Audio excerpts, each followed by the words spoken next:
হুজুর আমি শারমিন, আমার বিয়ে হয়েছে আজ 5 বছর, আমার 2টি সন্তানও আছে, কিন্তু আমার স্বামী বাহিরে অন্য নারীতে আসক্ত, এতে আমার করণীয় কি? তোরা তো এসব প্রশ্ন করস, আসলে কি বুয়া ভাবে নামটি লাগাস?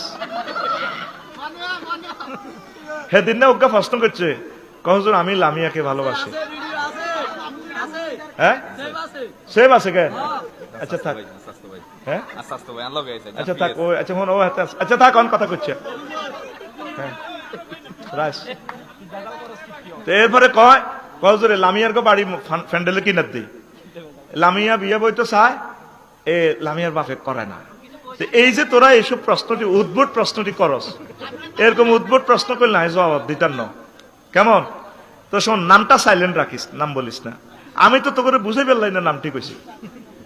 তো আমার বিয়ে হয়েছে 5 বছর, আমার 2টি সন্তান, স্বামী অন্য নারী তার আসক্ত, জিয়ানে আসক্ত হয়ে গেছে। আপনার মুসলমান ভাই হিসেবে তারা বাঁচাইবেন, কেমনে বাঁচাইবেন? আপনার জামাইগারে এদিকে বিয়ে করা আলাপ, আপনার ক্লাসমেট হয়ে যাইব, পলিক হয়ে যাইব, তাহলে আপনার স্বামীরা জাহান নামতে বাঁচবো, নয়তো আপনারাও দিয়ে লেবো, মারিব। এবার হিজ্ঞা করবো হুজুর তো বেডাগো পক্ষে, বেডাগো তো আল্লাহ সাইরেন বিয়ে করবে কইছে, আপনারা তো মানতেন না, যুদ্ধ শুরু করিবেন। তো প্রিয় ভাই, শারমিনের জামাই তুমি দয়া করে পরকিয়া করবা না।